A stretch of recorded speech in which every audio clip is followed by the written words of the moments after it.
et on est entêté. Oh yeah. Un peu sauvage c'est bar, on fait ce qu'on veut notre corps, on est faf, faf, faf, faf, faf, faf, faf, faf, faf, faf, faf, faf, faf, farouche. Wow! Approche-toi pas. Allô les farouches, moi mon nom c'est Emna Achour et j'utilise le pronom elle. Salut, moi c'est Coralie Laperrière et j'utilise aussi le pronom elle. Et on est vos animatrices du fabuleux podcast semi-misandre, maîtresse éco. Je dis semi, mais je devrais dire 100% misandre, oui, farouche. Effectivement. Et on est à la halte, l'espace de coworking, encore une fois, grâce au local et à l'équipement fourni par Pivot. Le seul média qui n'interviewe pas des masculins et des sionistes, parce que c'est donc important de donner les deux côtés de la médaille. Ça, on apprécie. Oui, merci beaucoup. On donne juste un côté de la médaille, le seul qui importe. Exact. Le seul. Et merci, oui, Pivot. Et on a la chance d'être en compagnie de Lou Saint-Pierre. Bonjour. Allô. Lou, tu es chercheur en laboratoire de recherche pour la progression des femmes dans les sports du Québec, Femmes Plus, dans les sports du Québec. Est-ce que tu te sens farouche aujourd'hui? Excessivement farouche. Ah, yes! T'as-tu fait quelque chose de farouche aujourd'hui? Tu t'es-tu senti farouche aujourd'hui en t'en venant à 45 degrés à l'ombre? Ben, je trouvais qu'il y avait beaucoup de construction, puis ça m'a rendu un peu farouche. Mais surtout, pas les constructions.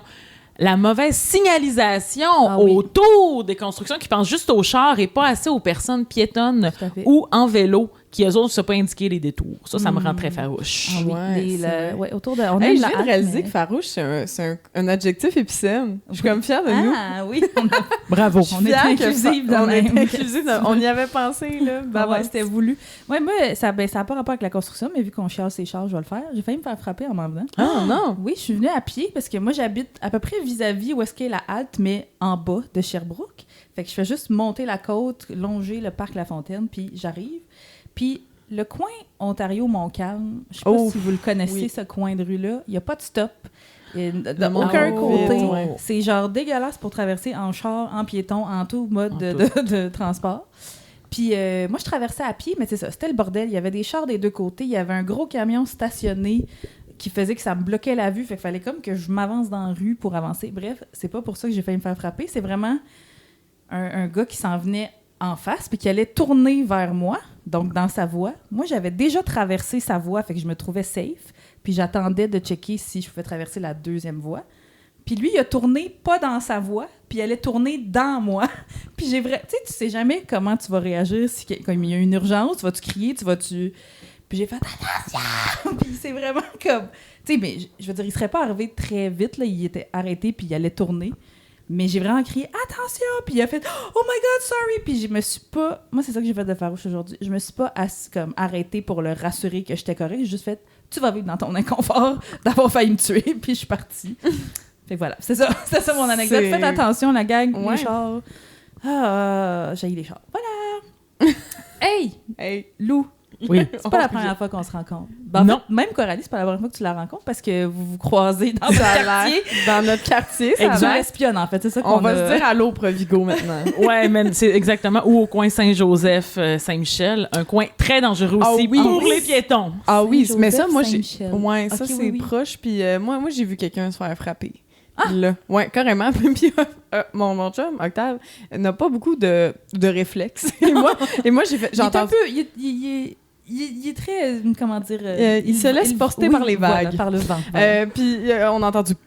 Puis à un moment donné, j'étais genre, ça, c'est quelqu'un. Puis je me suis retournée, puis il y avait quelqu'un. Puis c'est moi qui ai genre géré la situation. Oh mon Dieu, mais c'est vrai, là, maintenant, je pense Saint-Joseph... Ouais, c'est un des pires coins de rue à Montréal. Oui, effectivement, j'ai vu les stats. Oui, c'est vraiment des statistiques épouvantables. Les gens sont tellement... pressé, t'es comme mais calmez-vous, vous allez avoir une priorité, la gang, ça va. Il y a une flèche à un moment donné qui va apparaître. Hey, on est rendu à un podcast de circulation. J'adore ça. Circulation féministe.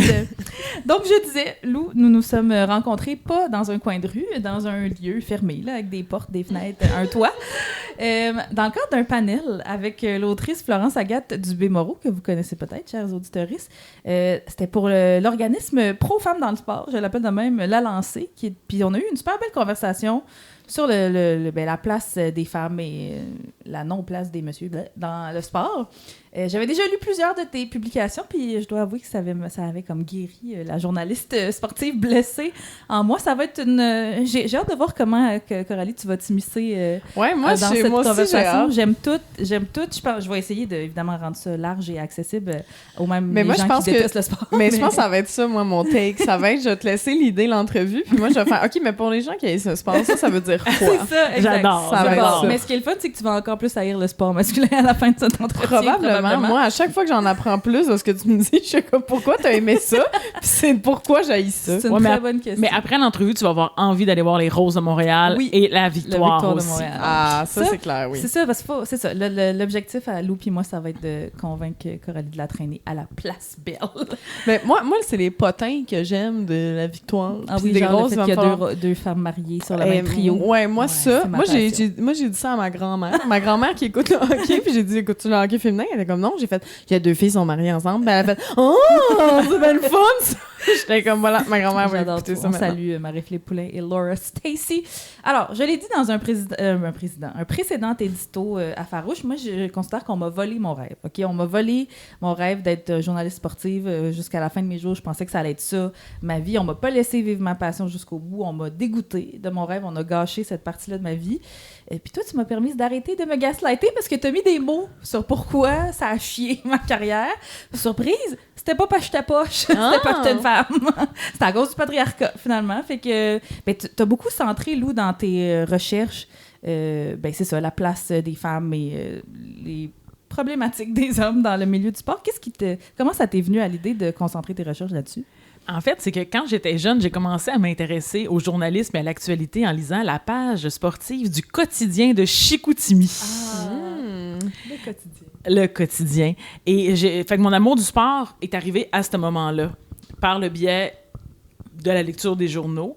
Et en grandissant, quand ma fibre féministe a éclos, je me suis rendu compte qu'on parlait toujours juste des hommes, mais que c'était toujours juste des messieurs qui écrivaient. Puis quand j'écoutais Sport 30 Mag, tous les matins à 6h30 du matin sur les ondes de RDS, avant d'aller à l'école, mais forcé d'admettre que c'était encore toujours ou presque des hommes, parce que Chantal Maccabé, elle n'animait pas à 6h30 du matin Sport 30 Mag, là, et qu'on parlait que des hommes. Alors, en grandissant puis en m'intéressant de plus en plus à la recherche, on arrive à l'université, bon, je suis en journalisme, me rends compte que c'est pas ça que je veux faire, mais que je préfère l'étudier plutôt qu'en faire. Ah oui, t'as d'abord étudié en journalisme, je savais pas. Mais Nous oui. avons ça en commun. Et oui, à l'Université Laval. Ben finalement, à la maîtrise, je me suis dit, je veux aller m'intéresser à ce sujet-là. J'aime trop le sport, mais je constate justement le fait qu'il n'y ait pas de femmes, très peu, le fait qu'on a très peu de couverture médiatique des femmes.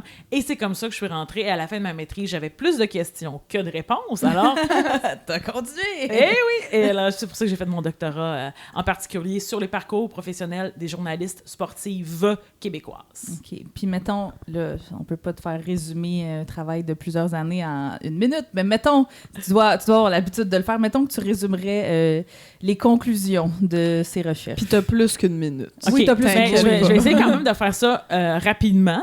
Ben, dans le fond, une des choses qui m'ont un peu troublée, ou en tout cas, j'espérais que ce soit pas ça. Tu sais, on a des hypothèses quand même comme chercheurs, chercheuses, même si je n'étais pas dans un cadre hypothético-déductif, très masculin d'ailleurs. Mais Passons. passons. plus tard. Donc, ben, dans le fond, il y avait des personnes qui avaient commencé en 1971, puis j'en avais jusqu'en 2015. Fait que j'avais vraiment des femmes qui avaient fait, tu sais, sur plusieurs années, plusieurs générations. Donc, il y avait autant des pionnières que des filles qui débutaient, ou en tout cas qui avaient un peu moins de métier derrière la cravate. Certaines qui l'avaient fait longtemps, d'autres pour une courte période. Et je finissais chacune des entrevues avec la même question, à toutes. Qu'est-ce qui a le plus changé entre le moment où tu as commencé et maintenant, ou le moment où tu as quitté, selon? Et la réponse à peu près unanime que j'avais, c'est pas grand-chose. Ça, c'est triste déjà comme constat. Oui, puis ben, forcé d'admettre qu'il y a quand même des différences, mais ces différences-là, elles sont pas si grandes que ça. Et même si numériquement, il y a un peu plus de femmes maintenant qu'il y en avait en 1972 là, ou en 71, quand Liliane Lacroix, une grande pionnière oubliée, comme plusieurs pionnières, oubliée du journalisme sportif francophone, ben, ça reste qu'il y a encore des difficultés qui sont spécifiques aux femmes, qui c'est encore, dans certains cas, les mêmes difficultés. Tu sais, je vais donner un exemple, là, et Emna, peut-être que tu vas faire oui.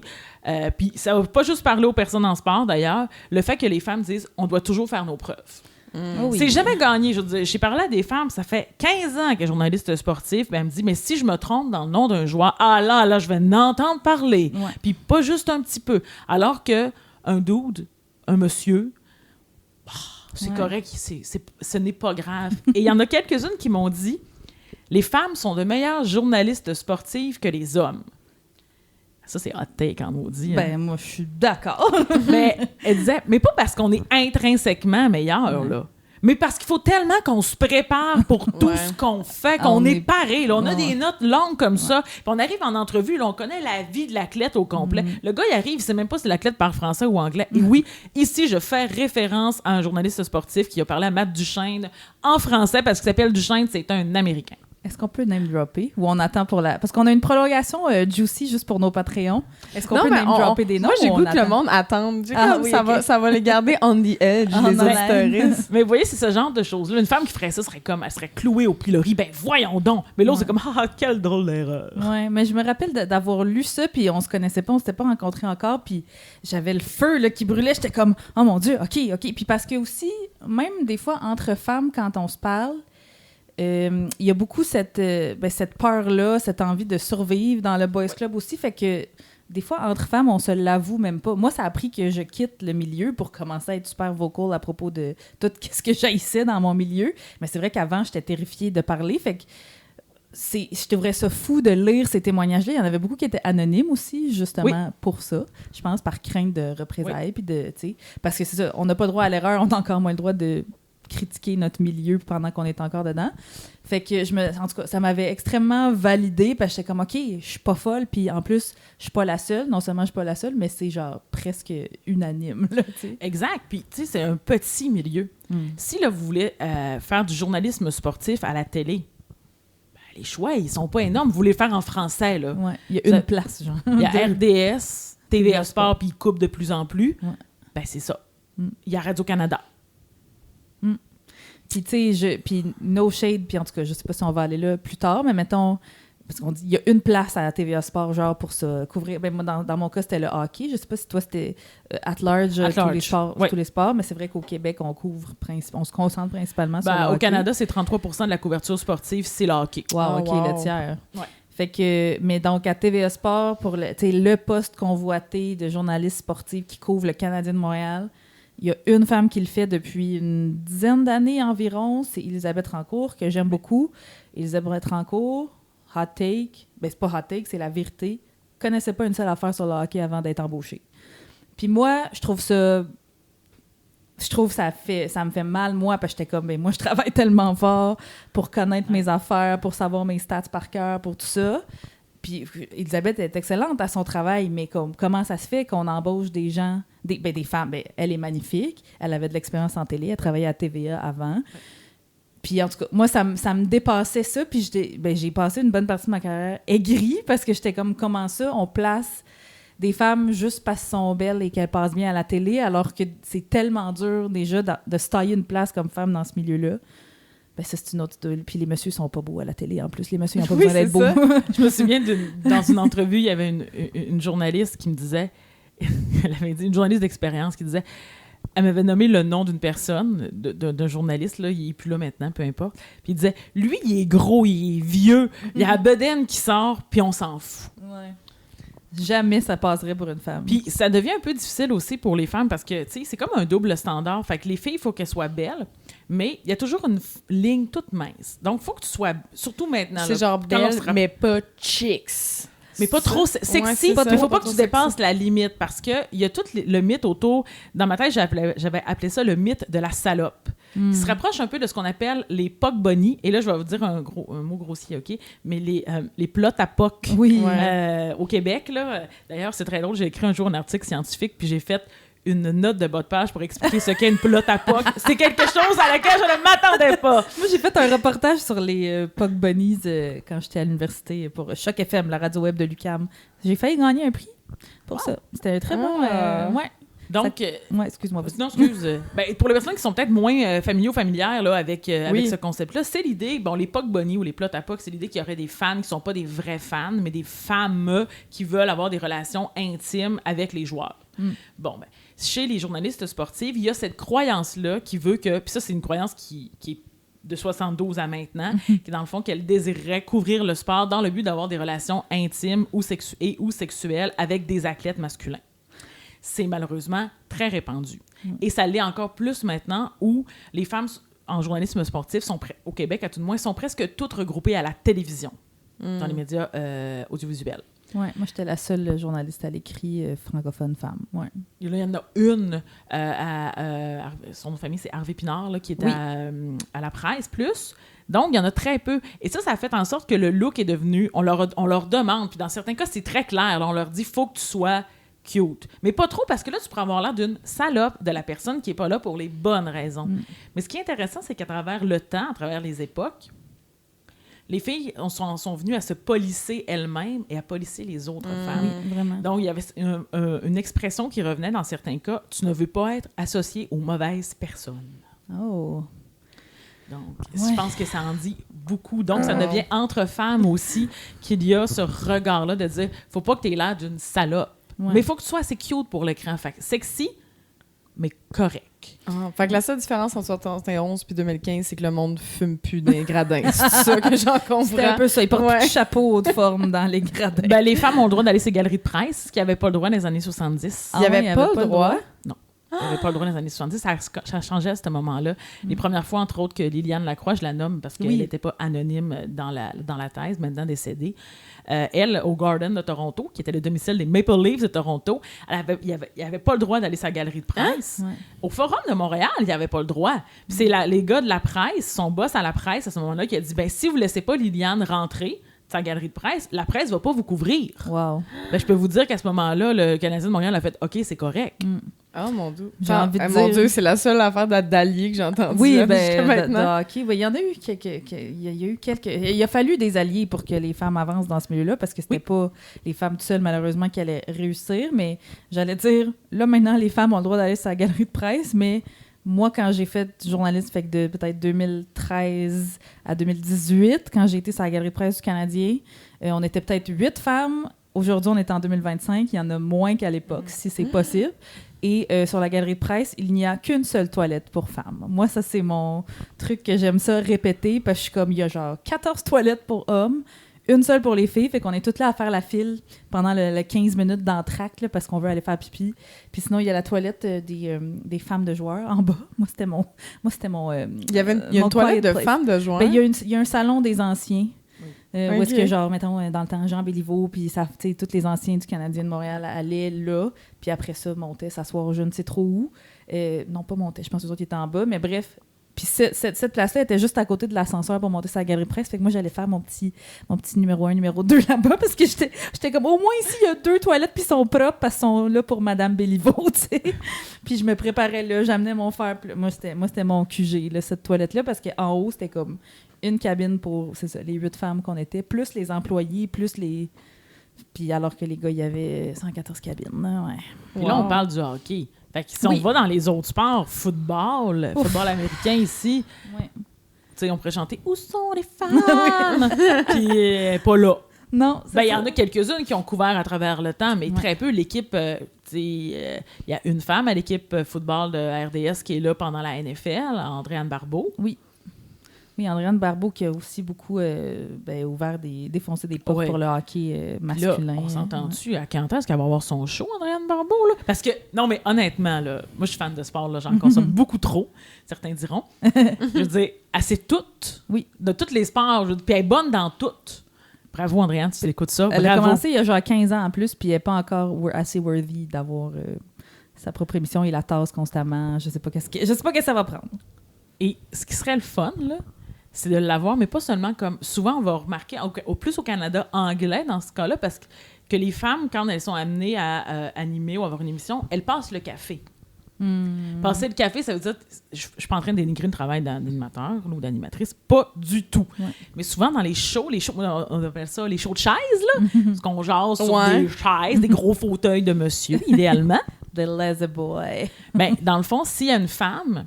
Elle va être là comme animatrice, mais pour donner la parole aux hommes, pas pour donner son analyse, pour Mm. dire qu'est-ce qu'elle en pense, pour Chantal, ça a décortiquer. été longtemps ça. Chantal qui a été Chantal RDS. Maccabé, Chantal ça? Maccabé. Ben Ouais, oui, qui a été RDS pendant 30 ans. Ben, pendant toute la vie de RDS jusqu'à ce que, genre, l'année passée, elle devienne à l'emploi du Canadien de Montréal. Mais exact. même Donc, elle, là, la pionnière des pionnières. Tu sais. Puis on se souviendra là, qu'il y a quelques années de ça, quand tout le monde pensait que ça allait elle qui allait descendre à la patinoire, là, il avait engagé Joël Bouchard en place. Grosse main, Joël Bouchard.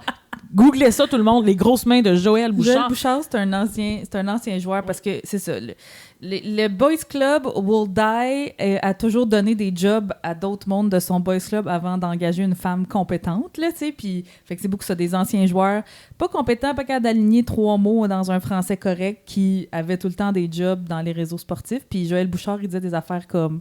Il envoyait des petits muffins au filet. Moi, c'est ça que je me rappelle de Des Joël muffins Bouchard, au des petits filet? Il y avait des expressions étranges, là, mais ça, c'était correct, puis pas Chantal.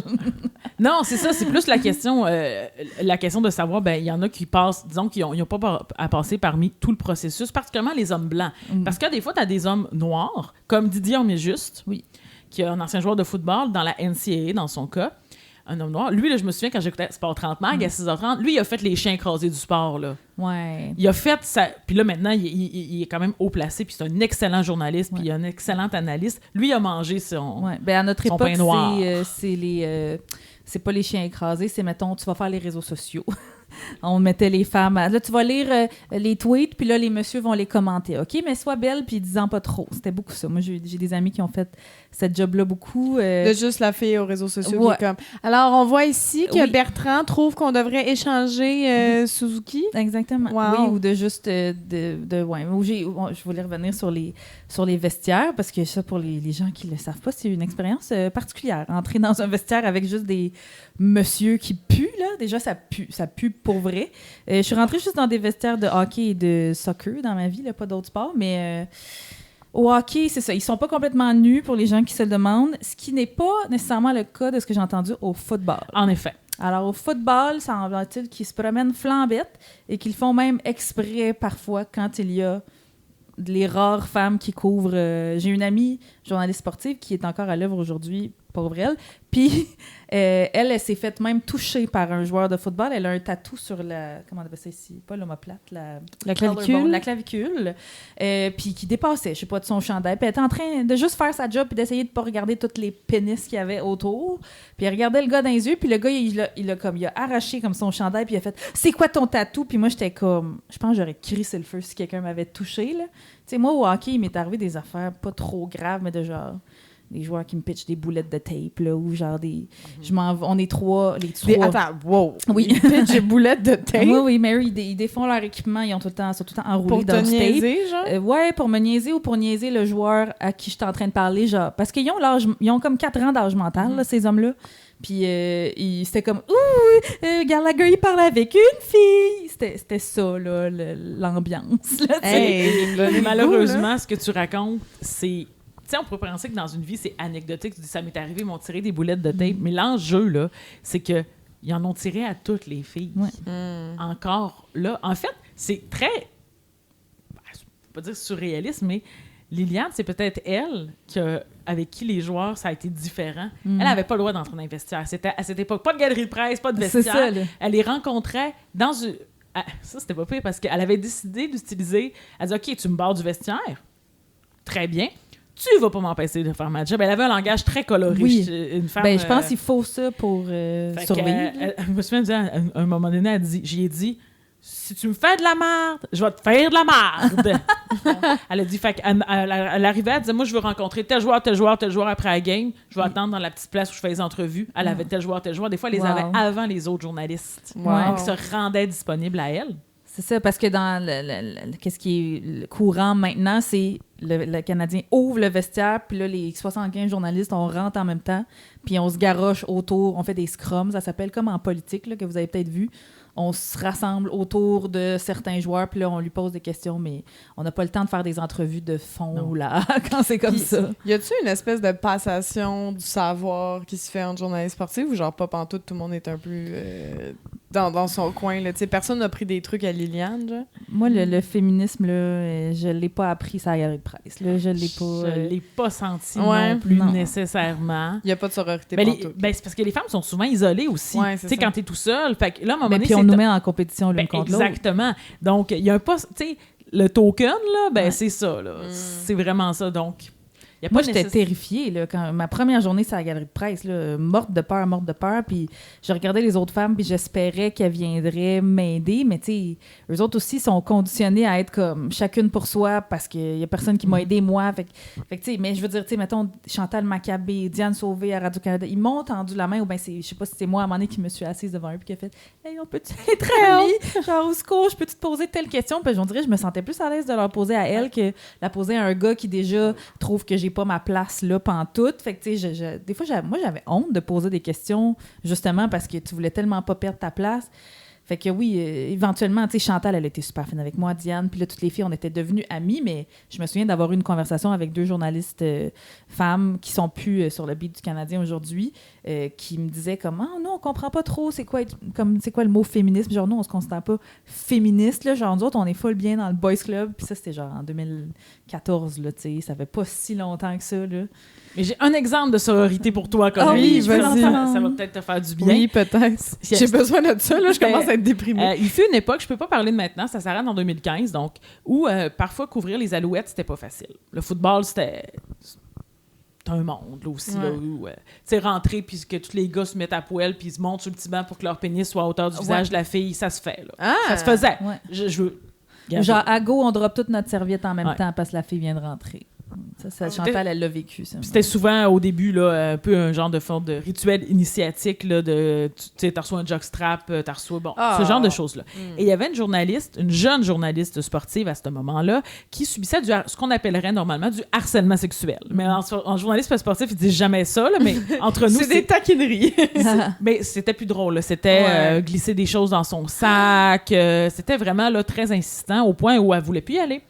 Et il y a une journaliste d'un autre réseau, un autre média, je sais pas si c'est un réseau, qui est montée en haut. Elle, ça fait longtemps qu'elle couvrait ce beat-là. Puis là, elle est montée à la direction générale des Alouettes. Elle a dit, là, vous allez apprendre à vos joueurs à se tenir. C'est assez. Ouais. Là, vous allez arrêter d'écœurer, nommer la personne. C'est assez et ça ne s'est plus reproduit. Ça aurait été mon wow. plus grand rêve. Moi, le plus grand geste. Puis comme je vous dis, là, moi, j'étais bébé là, à l'époque. J'ai commencé à être journaliste de hockey, en tout cas à 22 ans. Je connaissais rien du féminisme encore. Là, des fois, je me demande, ça aurait été quoi ma vie si j'avais été la Emna d'aujourd'hui, journaliste sportive. J'aurais pété des gueules. J'aurais été probablement meilleure à mon travail, mais bon, soit, on n'est plus là. Le plus grand moment de sororité, c'est quand j'ai été malade dans les toilettes d'un bar à Los Angeles après une soirée open bar de la Ligue nationale de hockey. Puis là, il y a une journaliste de New York qui me tenait mes cheveux. Ça, c'était le plus grand moment de sororité.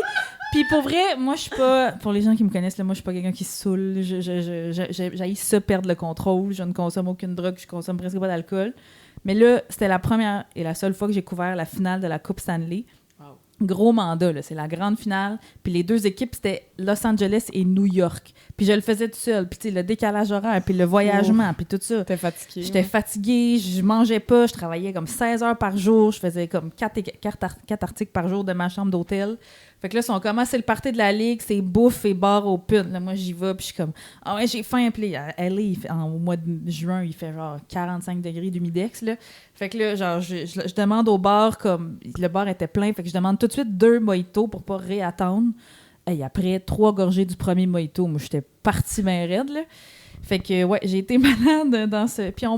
Puis vraiment malade au point où on a dû me conduire comme... Mais j'avais rien dans le ventre, j'avais bu trop vite. Puis tu sais, quand c'est bar open, ils calculent pas les onces d'alcool qu'ils mettent dans les verres. Fait que c'est sûrement l'équivalent de genre 6 mojitos que j'ai bu finalement, puis il faisait chaud. Fait que j'ai dû les caler. En tout cas, j'ai pas d'excuses, là, mais quand même, pas de fatigue, Ça me pas fait rien rire, dans le ventre. tu parles comme une fille d'université. Non, mais j'étais pas ça, j'étais fatiguée. Mais tu sais, imagine... Non, mais oui, c'est ça. Mais fin de septième, imagine la honte de... Non, je comprends. C'est ma première finale. Mon boss, c'est pas là pour me surveiller, fait qu'il a mandaté d'autres personnes pour prendre soin de moi qui dit, mais c'est sûr, c'est pour me surveiller. Je suis la fille sûrement la plus jeune de la galerie de presse, j'ai à peine 24 ans, là, tu sais.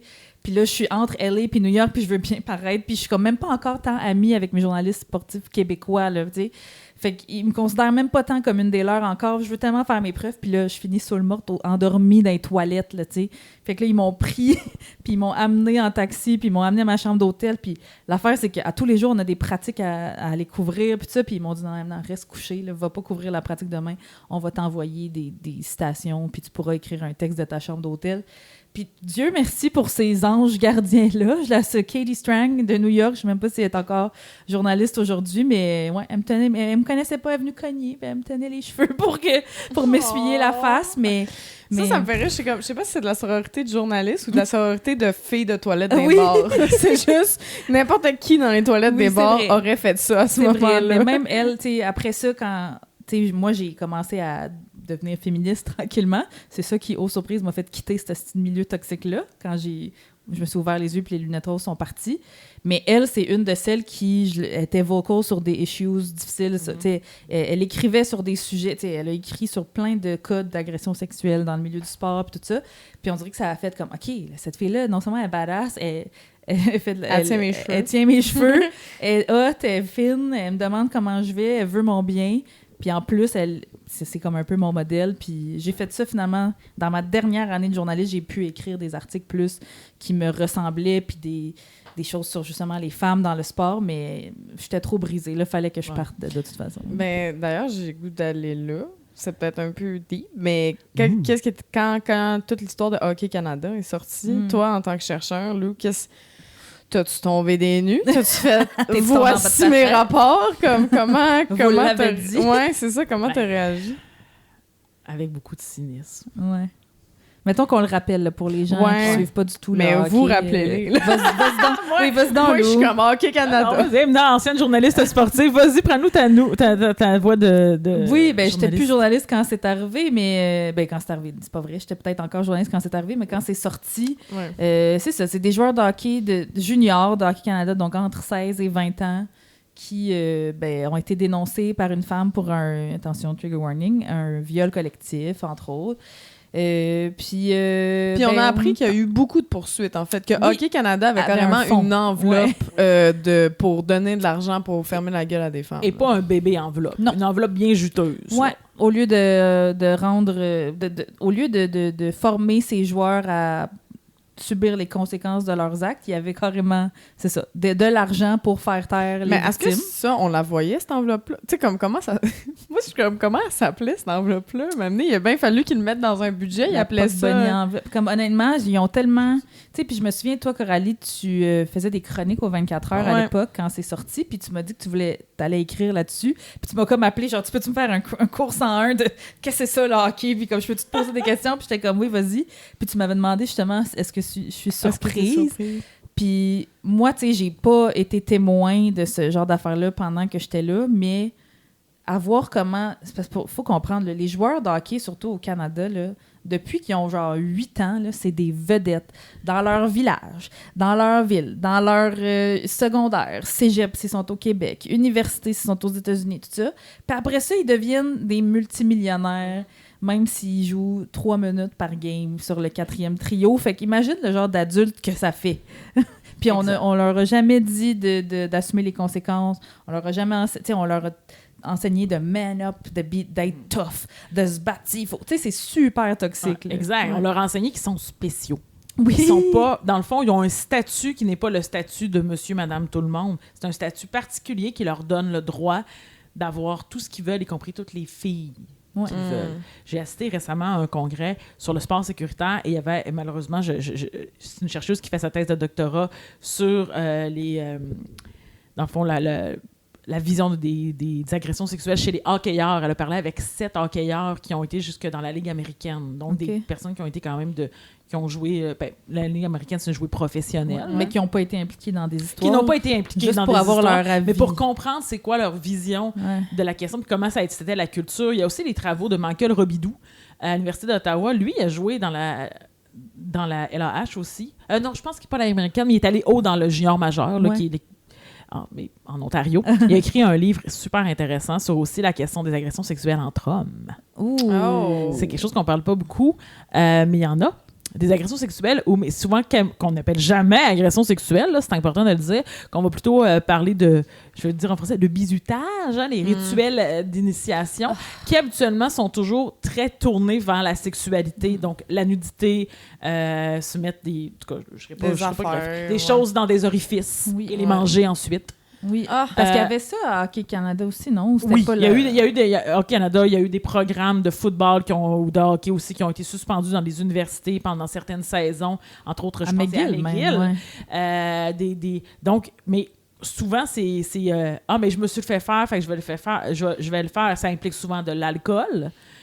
Et ça implique surtout pas de consentement éclairé. C'est ça, c'est comme toxique all around dans tous les aspects. Fait qu'après ça, t'arrives avec... Puis c'est ça, tu sais, on parlait de poc bunny, puis c'est comme un terme super péjoratif, mais c'est vrai qu'il y a des femmes qui sont... Tu sais, c'est comme si tu me disais Pedro Pascal est au Radio Lounge de Brossard. Ah ouais, non, je me chick, je m'en viens, là. C'est ça, tu sais, je veux dire, il y en a...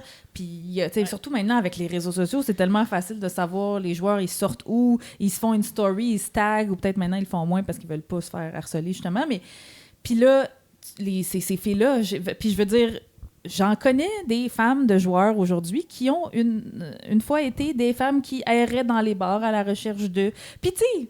As one ils ont shot, c'est dans le consentement, puis ça leur tente, je veux dire, why not peanut, là? Puis le gars, tu penses-tu qu'il va se refuser ça? Puis, tu sais, moi, en tout cas, j'avais un de mes collègues, ça m'avait marqué qu'est-ce qu'il m'avait dit, parce que moi, là, j'arrivais un peu pure là, dans ce milieu-là, puis moi, j'aimais le hockey, puis j'avais une relation comme romantisée avec le hockey, là, tu sais. C'était mon enfance, c'était mon adolescence, je les aimais, les joueurs, je les respectais, c'était mes dieux, là, tu sais.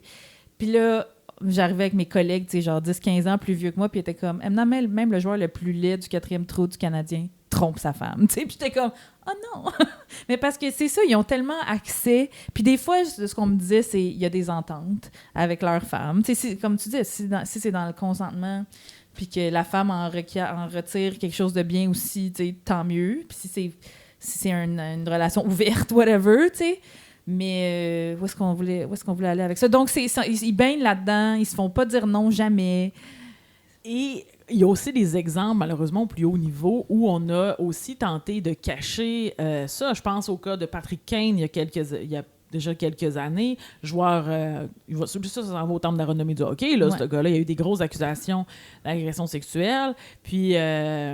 il a été backé par son organisation d'alors qui était les Blackhawks de Chicago. On reviendra d'ailleurs avec les Blackhawks de Chicago. Non seulement un nom, une image raciste sur leur chandail, d'appropriation culturelle, mais aussi quelques scandales sexuels dans le placard. Plusieurs, dont un qui... donc, il y avait Patrick Kane, puis finalement, la fille, elle a juste abandonné les poursuites. Là, on ne saura jamais ce qui s'est passé parce qu'elle se faisait... elle recevait des lettres de menaces.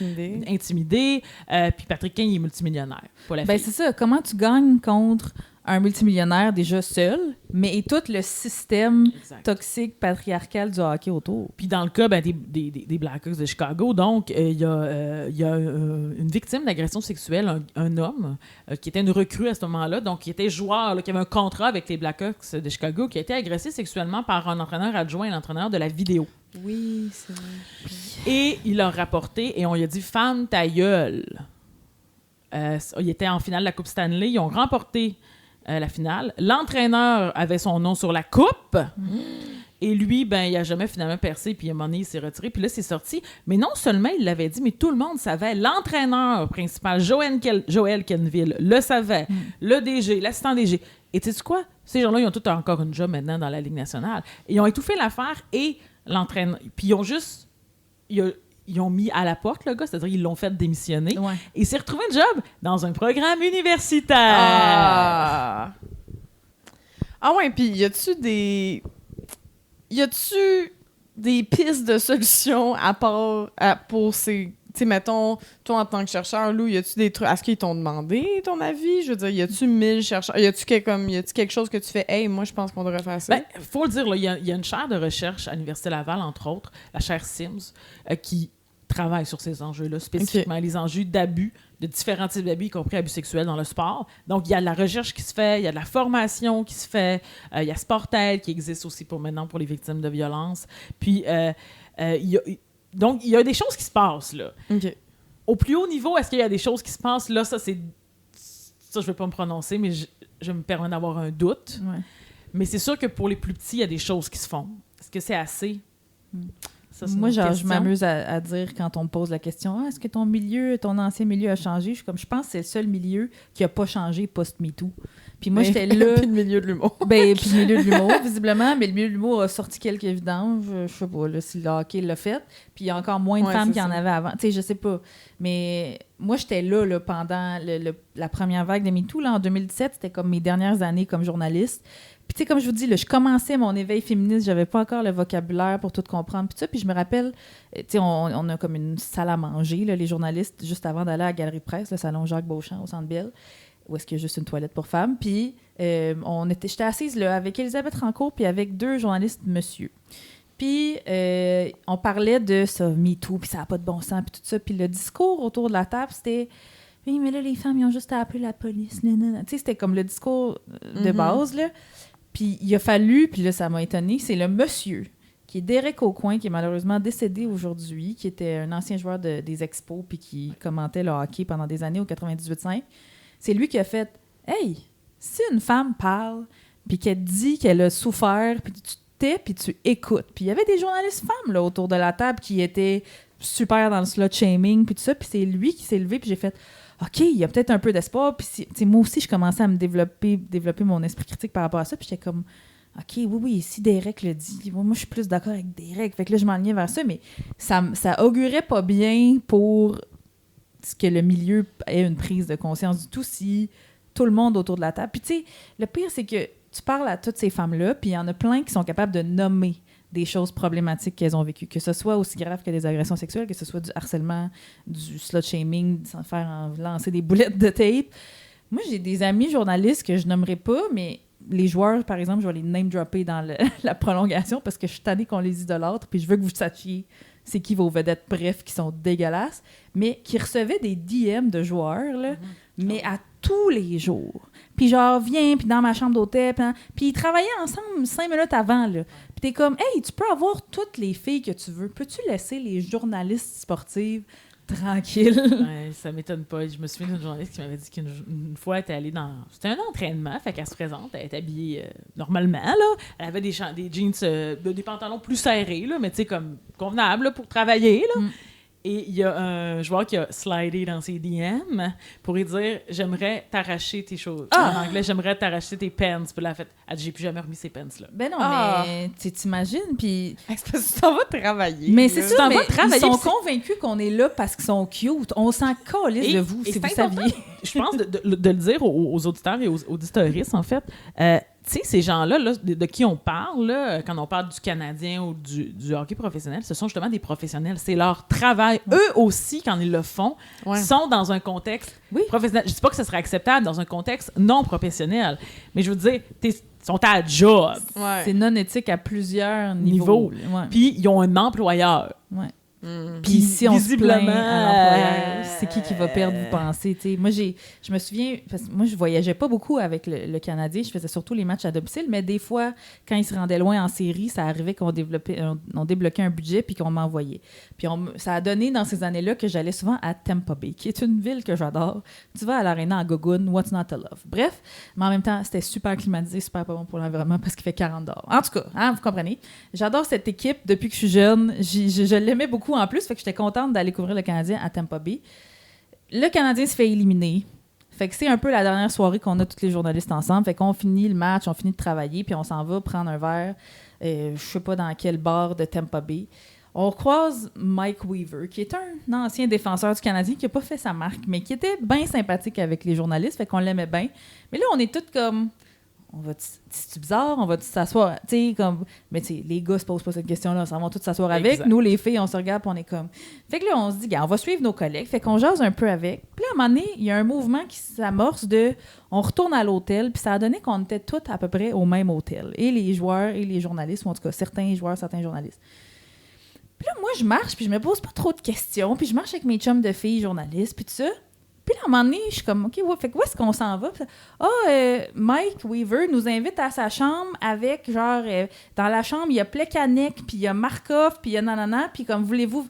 Moi, je suis comme, je mets pas les pieds là. Pas parce que j'ai peur de me faire agresser à l'époque, en tout cas, peut-être que j'étais naïve, mais c'était, de quoi tu penses que ça va avoir l'air? Es-tu malade, moi, qu'une femme journaliste qui a déjà tout à perdre, je vais aller passer la soirée à prendre des verres avec les joueurs. Puis là, je regardais, puis j'avais des amis journalistes qui sont...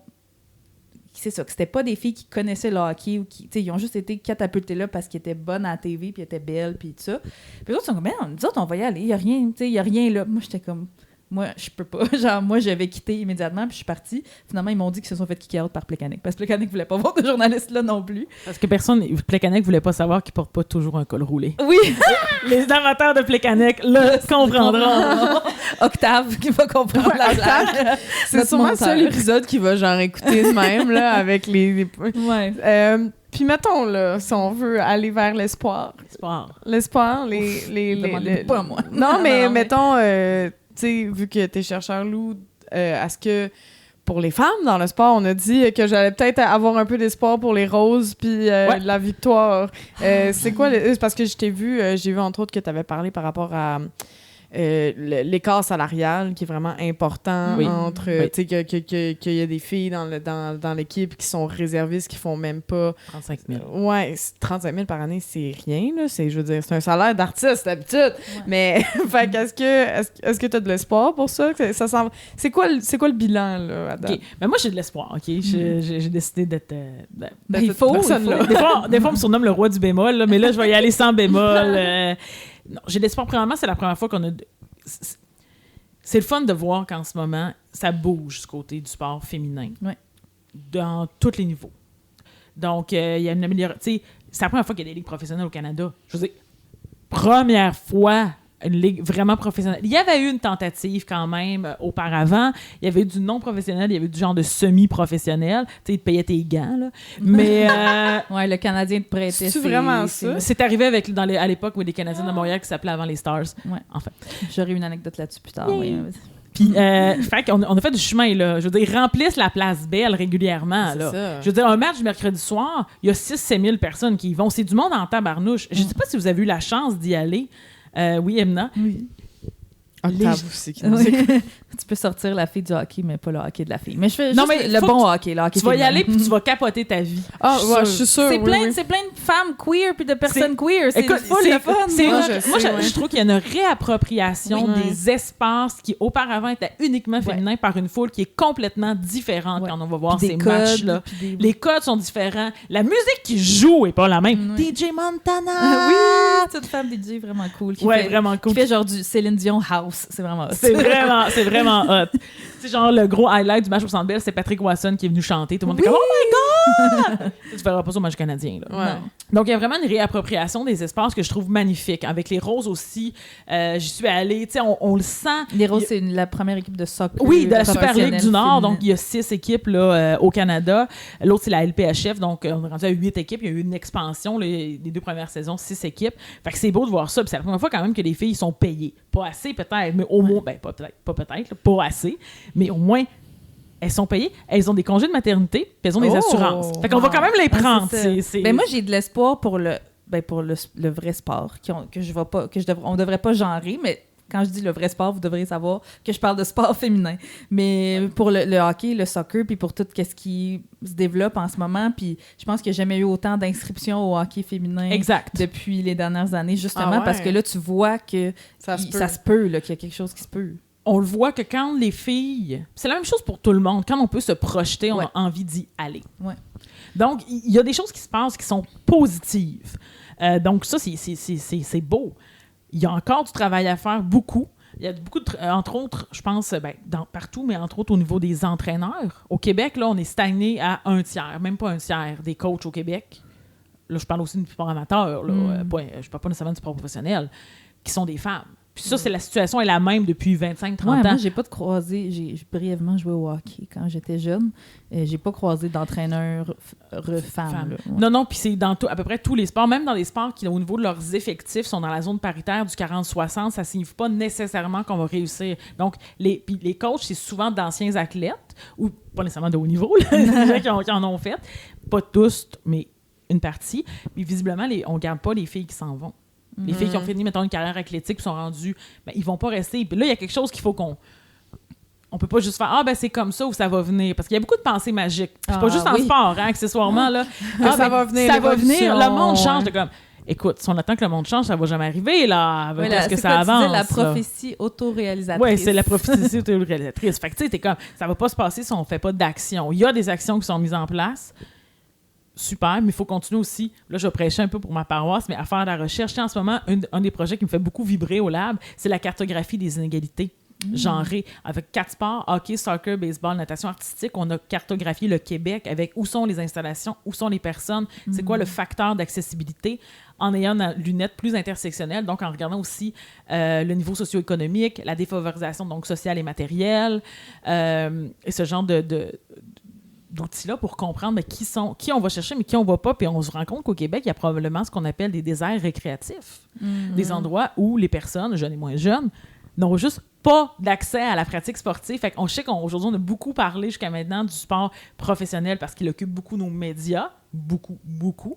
Mais c'est un petit peu la pointe de l'iceberg, tu sais. Des fois, je dis, le sport professionnel, là, c'est le bout de mon petit doigt, là. Puis le reste, c'est tout le sport. Il y en a peu de personnes, dans le fond, la plupart d'entre nous, avons des expériences qui sont de niveau récréatif et c'est tout à fait légitime d'en parler et de parler aussi de l'accessibilité à ces sports-là, que ce soit l'accessibilité territoriale ou économique ou de se sentir bien soi-même et être soi-même dans le sport. Ouais, c'est fou. Tu sais, moi, j'ai joué pour les Rebelles de Laval. Midget, comment ça s'appelle? Midget B. Je pense. Parce que les meilleurs, c'est Midget 2A, Midget A, Midget B, Midget C. Puis c'est pas parce que j'étais comme dans la 3e meilleure équipe, c'est parce qu'il y avait juste Midget 2A ou Midget B. Puis je savais pas freiner d'un bord. Fait que j'étais dans Midget B, OK? Puis fait que j'avais 17 ans, puis j'ai décidé de commencer à jouer au hockey, puis je savais pas patiner, là. Fait que j'ai vraiment commencé à frette. Mais j'étais vraiment motivée, puis ça me tentait. Puis Colin, je sais pas si ça a changé aujourd'hui, mais à l'époque, c'était rough, là, dans le sens... Moi, tu sais, je veux dire... On était à Laval, puis Laval, c'est une plus grosse ville que je pensais. Parce que moi, j'habitais dans un petit quartier, puis les gars, eux autres, les gars de mon école secondaire, ils jouaient dans l'aréna de notre école secondaire. Tu sais, c'était ça, leur aréna. Mais nous, notre aréna à domicile, c'était toute Laval. Fait que aujourd'hui, on jouait à 5 minutes de chez nous. Demain, notre pratique était à 45 minutes de char de chez nous. Mais c'était encore Laval. Pourquoi? Parce qu'il n'y avait pas un assez grand bassin. Puis on jouait contre... Tu sais, eux autres, les gars, ils jouaient entre gars de Laval, puis des fois, ils sortaient de Laval. Oui, mais j'ai vu ça aussi, qu'il y a un problème de genre... par rapport à l'horaire, genre. Les gars ont comme souvent la priorité sur l'horaire du hockey. Nous, on puis avait les filles, des c'est comme demi-glaces. bonne chance. On jouait demi-glaces. Midget 2A puis Midget B, là, les filles, on pratiquait ça en même glace, moitié de glace. Puis les gars, la ligue de garage de gars chauds, là, à 11h le soir, eux autres, qui avaient une pleine glace. C'est des enjeux. C'est parce que les heures de glace, souvent les arénas, pas toutes les arénas, il y a des arénas qui sont privés, puis la majorité des arénas sont municipaux. Fait que ça fait en sorte que tu as le droit à un certain nombre d'heures un club de hockey a le droit à un certain nombre d'heures qui lui est attribué par le nombre d'inscriptions, par le nombre d'équipes. Mais après ça, la ville va pas regarder comment tu les distribues à l'intérieur. Puis si tu as, tu sais, mettons que tu as moins de filles que de gars, c'est sûr qu'au final, ça fait moins d'heures. Sauf que normalement, mettons, chaque joueur serait supposé, puis là, les chiffres que je vais vous donner sont fictifs. Mettons qu'il faudrait qu'au bout d'une saison, chaque joueuse ait eu l'équivalent de 15 heures de glace.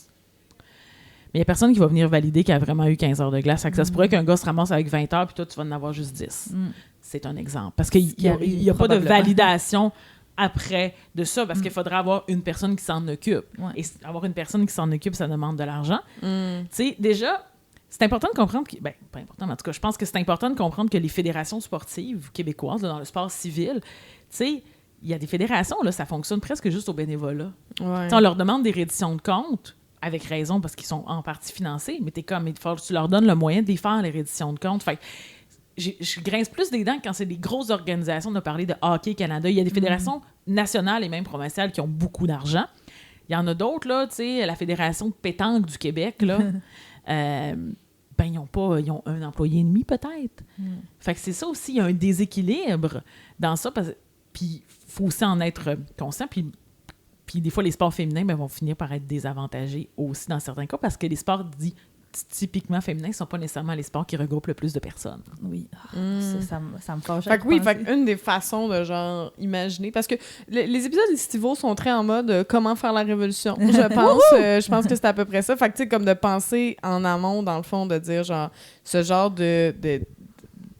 d'accessibilité pour tous, c'est quand même quelque chose qu'il faudrait comme il faut viser, cette oui, il faut égalité-là, vraiment. cette Puis parité-là. moi, je pense, là, sincèrement, je pense que ça va commencer par le bas. On peut pas Ouais, s'attendre à c'est ce que ça. ça vienne d'en haut. Ça va pas venir de la Ligue nationale de hockey. Ça va pas venir du sport professionnel C'est ça. ou du sport de très haut niveau. Ça va venir d'en bas. De la fondation Tim Hortons, genre. Des petites bits qui jouent Ouais. pendant les entraînements. Ben, ça va commencer aussi par avoir un changement au niveau de c'est quoi des sports de gars et des sports de filles. On en est encore là. Il y a des grosses divisions genrées. Tu sais, le hockey, c'est encore vu comme un sport de gars. Y a-t-il plus de filles qui le jouent? Oui. L'arrivée de la victoire est-elle excellente? Oui, c'est une super nouvelle. Malgré tout, on parle quand même de quoi? Même pas 10% des personnes, des membres de Hockey Québec, c'est des filles. C'est pas beaucoup, là, 10% là, sur une fédération qui est vraiment grosse, pas la plus grosse. La plus grosse, c'est soccer. Sur une population qui est supposée être genre 50% Ouais, de la c'est ça. population. Exact. Donc, on a encore beaucoup de stéréotypes de genre. Puis c'est aussi des fois, tu sais, vous allez dire une affaire aussi niaiseuse que l'équipement approprié. Il y a des filles, tu sais, quand t'as une couette, là, ben, il y a des casques qui sont pas faits pour ça. Les filles qui ont des cheveux plus volumineux, disons, Ouais. comme là, entre autres les filles racisées, les filles noires qui ont des... Ben souvent, les casques, ils rentrent pas... Ça Le fait cheveu rentre pas dans le casque de hockey. Des fois, ça rentre pas dans le maillot, dans le casque de bain. Ouais. Tu sais, c'est niaiseux, on y pense pas, mais il y a des gens qui sont plus privilégiés aussi dans l'accessibilité par le biais de l'équipement, par le biais aussi de faire du sport, Ça coûte organiser, cher en ça coûte tabarnak. cher. Là. Puis là, Moi, même mes parents, les petits- ils étaient pas down là, quand je leur ai annoncé que j'allais jouer au hockey. Là, ils étaient comme, de quoi tu parles? C'est comme, puis quand je choisis le sport le plus cher. Puis quand on regarde les courbes, c'est vraiment pas le plus cher, Non, par hein? exemple. Je veux juste te le dire. C'est Emma. lequel? C'est-tu genre le tennis, le golf?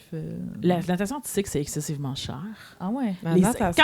quand t'es dans la piscine, des heures de piscine, ça coûte OK. tellement cher au C'est ça, club. c'est pas tant l'équipement, C'est pas les l'équipement, heures. mais il y a quand même les équipements de spectacle parce que c'est correct d'avoir ton petit Speedo. maillot là, que tu nages pour t'entraîner. Avec Mais des quand t'as un sprinkles, spectacle, ouais. pis tout, là, il y a de l'argent. Là-dedans, je dis pas que c'est le plus cher, mais ça varie vite. Puis là, quand tu t'inscris, que t'es petit, pour tout le monde, c'est pas trop cher. OK, mettons que c'est 200$, 300$. Je dis pas cher, c'est cher en tabarnouche, là, mais OK, tu sais, on va dire, ouais, OK, fine, là. Mais là, si t'aimes ça, là, t'as la piqûre, toi, on t'a piqué, là. Là, les frais commencent. Parce que ça, c'est beau, là, c'est le début. Mais plus tu vas aller, plus ça va coûter cher. Et là, si t'es bon ou t'es bonne, ben là, on tombe facilement dans les milliers de dollars pour des saisons. Puis là, je compte pas l'équipement. Moi, je vous parle de l'inscription net frais de sec, là. Donc, c'est rapidement des coûts importants, puis on voit qu'il y en a beaucoup qui lâchent, puis encore plus les filles. Donc, c'est aussi valoriser l'activité physique chez les filles et les femmes. Vous me permettez de raconter une anecdote? Oui, vas-y. Une anecdote d'espoir, OK, tout le monde? Oui. Let's go. Puis ça, là, si j'ai des gens qui me connaissent, vous savez qu'en ce moment, je suis intarissable sur cette chose. Donc, alors, j'ai pris un cours de vélo cet été. Là, vous allez dire, tu savais pas Un faire cours de bicycle? vélo, ah ouais. Moi, je savais faire du vélo, mais je viens de Rivière-Éternité. Question quiz, c'est où? Toi, tu Autour le sais. du lac. Je sais pas, non. T'es je allé à sais Petit Saguenay récemment. Ah bon, ben c'est au lac. C'est au Saguenay. C'est au Saguenay. Hey, mon Donc, c'est un Dieu, petit village de 400 personnes où il y a de la circulation lourde à 90 km/h puis il n'y a pas de trottoir. Donc, bref, pour moi, le vélo, j'en faisais, je sais en faire, mais j'en ai jamais fait une pratique régulière. Quotidienne. Puis là, en ville, oublie ça, j'avais peur de mourir sur la route, là. Mais Vélo Québec font un atelier qui s'appelle Tout à vélo, où ils acceptent aussi les personnes non-binaires. Je veux parler de cette initiative-là parce que pour moi, là, ça, c'est un vecteur d'espoir pour les femmes et les filles en sport.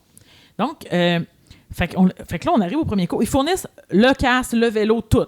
Il y a une halte garderie. Oh! OK? Fait que t'as des enfants, t'amènes tes enfants. C'est gratuit. Ils ont pensé, là, c'est ça. C'est réfléchi. Ouais. Et là, on arrive, puis on est je sais pas, on était le premier cours 15 peut-être. Et là, il y en a qui n'ont jamais fait de vélo, fait qu'ils enlèvent leur roue. Puis là, il y a 4 monitrices, puis là, ils partent selon où ce qu'on est. Et là, on a fait notre première sortie. Moi, je savais faire du vélo, donc on était dans un groupe plus avancé. On était ma blonde et moi. Et là, on a fait samedi notre excursion en ville, la première. Là, c'était bien excitant. On se pouvait plus. Puis là, on va faire un potluck. avec toutes ces femmes-là. Mais là, c'était des femmes qui venaient de partout dans le monde, OK? Certaines sont nées au Québec, certaines autres non, qui avaient plein Jamais d'âges, appris au Québec. jamais appris. Il y en a qui puis quand ils nous demandaient nos motivations, il y en a qui disaient je vais aller au travail, d'autres qui disaient je vais faire du vélo avec mes enfants. Mais là... Et de voir cette sororité-là, puis ce qui s'est passé la semaine passée, il faisait chaud samedi dernier. oui. Puis là, il y avait une femme avec un hijab, il y avait... Puis on a tout fini dans un jeu d'eau, toute la gamme, tout habillé. Ça, c'est beau. pour moi. Puis ça, c'est de l'activité physique. Donc, donc, on a misé sur une accessibilité à une activité physique où il y avait des femmes qui ne se seraient peut-être pas inscrites s'il n'y avait pas une gratuité, une accessibilité facile, une halte garderie et qui maintenant vont pouvoir faire du vélo dans les rues de Montréal de manière sécuritaire. C'est gratuit. C'est gratuit. Oh mon Dieu. Oh mon Dieu, Emna. Bon, Emna pleure. Elle a même pas fait un édito sur la Palestine, puis elle pleure à faire. J'imagine toutes les madames, toutes les personnes non-binaires ensemble, puis je trouve ça beau. Mais c'est vrai que c'est beau. Puis moi, j'y crois à ces initiatives. Ça, c'est l'agenda vélo. Ça, c'est ça que Valérie Plante a veut. Mais là, c'était le vélo, mais on pourrait imaginer d'autres pratiques sportives et d'activités physiques, le plein air, les activités, mais il faut se donner les moyens de nos ambitions. Puis une des choses qu'il faut aussi penser, c'est ne pas juste penser le sport comme ayant une visée de produire une élite. Parce que le système sportif, les structures sportives, qui sont de plus en plus questionnées, je tiens à le dire, aussi à l'interne. Hein. Il y a des questionnements à l'interne dans plusieurs fédérations, au RSEQ et tout ça. Ça, c'est beau à voir. Moi, ça me donne l'espoir, ça. De dire, est-ce que parce qu'il y a un financement quand tu crées de l'élite. C'est ça l'affaire, c'est que le financement, l'argent ça a une valeur monétaire de former l'élite. Fait que ça, c'est un problème. Tu dis, fait que ton programme de madame qui font du vélo, là, ça donne pas d'argent à Vélo Québec, ça, là. Ben, peut-être qu'ils ont une subvention pour le faire, mais vous comprendrez qu'ils n'ont pas formé l'élite des prochains qui vont faire le Tour de France, là. Je veux dire, moi, je suis contente d'aller faire mon épicerie en bicycle, là. C'est ça que ça s'arrête là. Fait qu'il faut aussi penser, donc, à partir du moment où on repense notre système sportif pour valoriser la participation, le récréatif, puis aussi penser aussi à une valeur de santé physique, santé mentale, santé sociale, parce que c'est ça aussi, le sport. Je suis vraiment positive là-dessus. Ben oui, j'adore ça. Si on pense notre sport comme ça, puis on lui donne ces valeurs-là, on remet ces valeurs-là centrales au sport plutôt que juste gagner, faire de l'argent, ben je pense que là, on peut assister tranquillement à un vrai changement de culture. Oui. Parce que c'est ça qu'il faut, ça ne changera pas s'il n'y a pas de changement de culture. Il se met en branle, mais il n'arrivera pas de lui-même. Il faut poursuivre les initiatives, mais aussi poursuivre la recherche pour vérifier que les initiatives fonctionne. C'est bien dit ça. Mais tu sais, puis même à plus petite échelle, quand on pense à qu'est-ce que nous, on peut faire, là, ou les gens qui nous écoutent, qu'est-ce qu'on peut faire pour encourager, uplifter comme le développement du sport, puis des femmes, puis des personnes non-binaires dans le sport. Tu sais, je t'avais entendu parler du marquage du féminin, tu sais, parce que quand on dit « Ah ouais, j'ai écouté un match de la NBA », on pense la National Baseball Association, les gars. Mais, fait que là, on dit, je vais écouter un match de la WNBA. Mais pourquoi on dit Women's National Baseball? Alors que, comme, peut-être que pour moi, le neutre, c'est les femmes. Fait que, dorénavant, puis je pense que c'est Manal Drissi qui nous avait dit ça aussi. Elle était comme, moi, quand je dis NBA, je veux dire les femmes. Puis je m'en crisse. Pour moi, le neutre, c'est les femmes. Puis, même chose, la PWHL, donc la ligue dans laquelle la Victoire de Montréal, la nouvelle équipe de hockey féminine, joue. Ben, dans la ligue, on dit Feminine League. Mais dans la Ligue nationale de hockey, ça dit pas la Ligue. Fait que moi, je pense que dans les micro-féminisme, les petites actions micro-féministes qu'on peut faire, c'est appeler le sport du neutre le sport féminin. Oui, puis de s'éloigner. J'aimais ça, l'affaire de s'éloigner de l'élite aussi, parce que je pense qu'en plus, chez les femmes, il y a beaucoup de le sport, c'est fait pour être sexy. Un peu, tu sais, le sport, c'est fait pour être cut. Puis aussi, puis par rapport, les statistiques sont comme effarantes là-dessus. Les femmes abandonnent le sport très tôt, font pas de sport en vieillesse. Puis les statistiques par rapport aux maladies cardiaques aussi sont vraiment très élevées chez les femmes, alors qu'il n'y a pas d'études sur les femmes. Et alors que on sait que plus d'activité physique va diminuer le risque de maladies cardiovasculaires aussi. Fait qu'on dirait que genre c'est vraiment un effort de tout et dans tout, de juste comme juste aller faire du tennis pour le fun, ça peut être aussi une bonne façon. Puis là, je veux pas centrer évidemment un épisode de Farouche sur les pauvres hommes, mais je veux dire, je pense qu'il en souffre beaucoup. Tu sais, combien d'histoires on entend de père là, qui vend quasiment son rein pour envoyer son petit gars dans tout, tu sais, mettons, moi j'entends beaucoup au hockey, là, puis là, des familles entières qui déménagent pour que le petit gars puisse jouer dans une meilleure ligue de hockey, dans l'espoir qu'il aille dans la ligue nationale un jour, alors qu'il finira peut-être même pas dans le junior majeur, tu sais. Ça aussi, c'est une espèce de valorisation de ben, tu sais, puis je sais pas comment on quantifie quand est-ce que l'enfant aime ça, puis qu'on le pousse positivement, puis quand est-ce qu'on s'acharne, tu sais.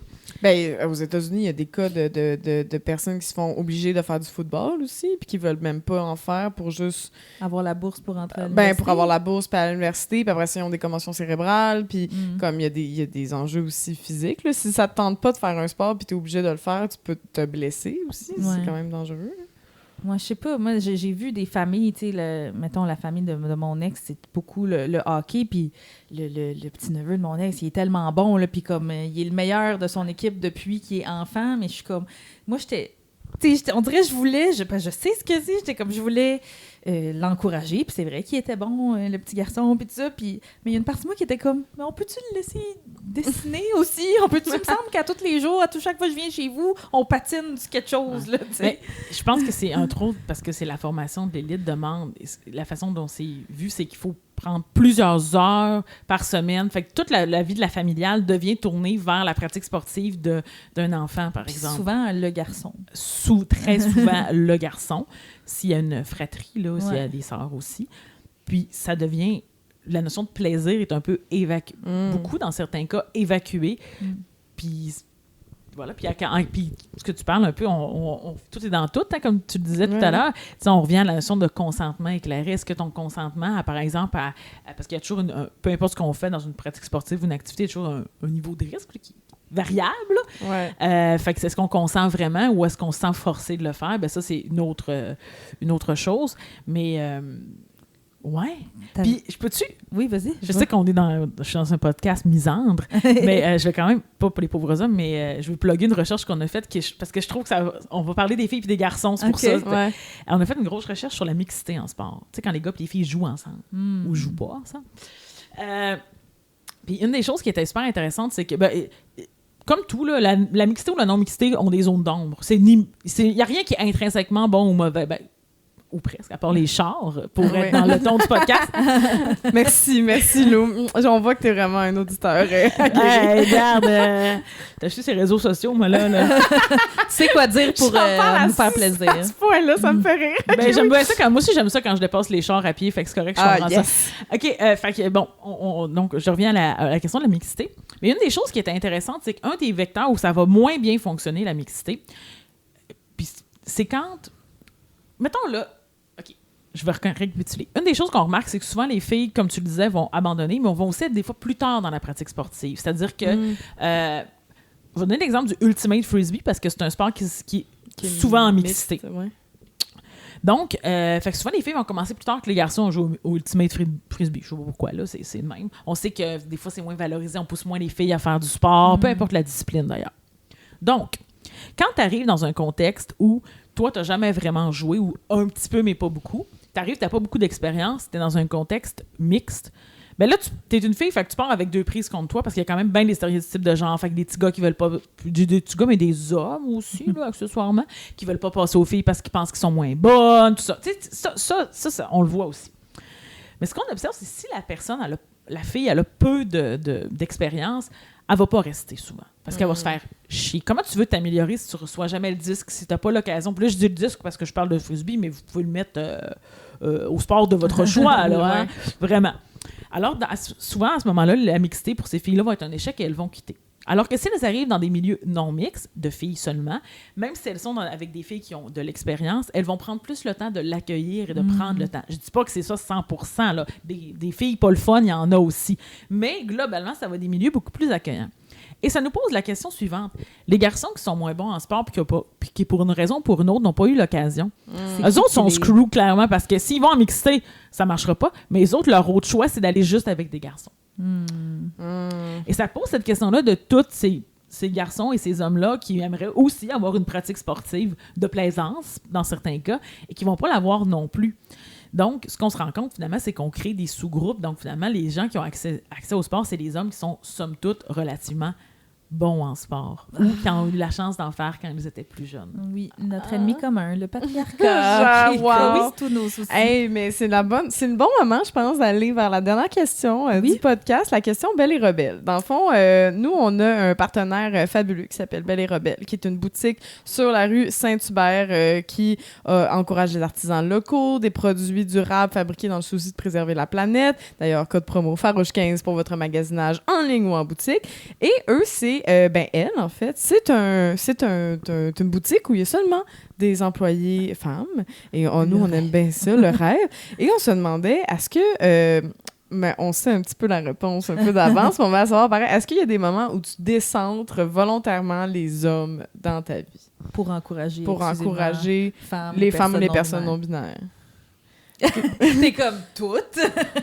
Décentré, c'est-tu les mots? Oui, décentré, parce que, tu sais, les hommes sont souvent au centre de tout. C'est la culture, tu sais, on dit « Hey, mon Dieu, je me suis rendu compte que j'écoutais juste de la musique. » Mais tu peux dire toute la recherche que tu fais en général, ça me semble toute être la ça. recherche que je fais, c'est pas mal tout le temps ça, parce que c'est ça, mon objectif de recherche, c'est les femmes, c'est l'amélioration des femmes plus. Donc, toutes les femmes, d'ailleurs, on n'en a pas parlé aujourd'hui, mais toutes les femmes. Les femmes trans font partie des femmes. Les femmes trans font partie des femmes. Les personnes non-binaires sont incluses aussi, même si ce ne sont pas des femmes.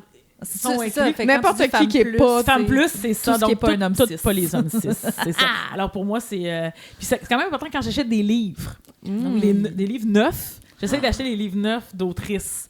Les livres usagés, je suis comme... Ça ne donne pas plus d'argent. Mais je fais plus attention. Je me suis rendu compte que je faisais pas toujours ça, puis que j'avais tendance à aller plus vers les auteurs masculins parce que je n'avais entendu parler. Ouais. Là, j'ai fait... non. Puis, quand on se met à fréquenter aussi des librairies plus féministes, le Guélion, on les salue. On les salue. Et queer, on se rend compte finalement que c'est plus facile aussi d'avoir un beau choix, puis qui sont mis en valeur aussi, ces auteurs. Pour vrai, je me mets au défi d'aller à la librairie Le Guélion puis sortir avec rien. C'est impossible! Ça m'est jamais arrivé. Impossible! Tout le temps, un petit collant, une petite patch, un petit macaron, un petit zine, un livre, une belle discussion avec l'employé. J'aime tout de cet endroit-là. Ben, merci à notre fabuleuse invitée, Lou Saint-Pierre. Merci encore. Où est-ce qu'on peut juste googler tes papiers puis les trouver facilement? Oui, exact. Je vous invite à suivre en fait la page du Lab Pro Femmes, OK. PROFEMS, parce que toutes nos actualités, nos recherches, on les diffuse là. Fait que puis on fait toujours, pour les gens qui disent « Oh, mais moi, le sport, je connais pas bien ça. » puis tout ça, on fait toujours des outils aussi de vulgarisation. On a des capsules qu'on a faites avec Baseball Québec. Ça, c'est un bel exemple de gens qui font d'une fédération qui fait des gros efforts parce qu'ils ont augmenté beaucoup dans les dernières années leur membership féminin, puis ça se développe, le baseball féminin au Québec. Yes. Je dis féminin, je devrais dire juste le baseball, mais là, pour les biens de la cause. Chez pour les biens femmes du podcast. Donc, voilà, donc on suit nous là. Parfait, puis merci à Pivot qui nous prête les locaux et l'équipement. Merci à la Halle 24/7 pour le bel accueil. Merci à Belle et Rebelle dont on vient de parler pour leur soutien indéfectible. Code promo Farouche15 pour votre magasinage. Et on va poursuivre en prolongation. Donc, si vous voulez nous donner de l'argent, vous autres aussi, vous êtes comment, mon Dieu, mais vous autres sont tellement hot de leur donner de l'argent. Eh bien, vous pouvez le faire au patreon.com/farouche. Oui, accéder à du contenu juicy, on le rappelle. Fait que merci à toi, Coralie Laperrière. Merci à toi, Emna Achou. Puis, on se retrouve pour... on a presque fini l'enregistrement de nos épisodes estivaux. On veut savoir ce que vous en pensez. C'est un tout nouveau format. On se prépare aussi en parallèle pour l'automne. Fait qu'hésitez pas à nous laisser des commentaires, à nous laisser des beaux petits 5 étoiles, puis à interagir avec notre contenu pour que ça atteigne encore plus de féministes farouches misantes. Yes! Bye les farouches! Bye!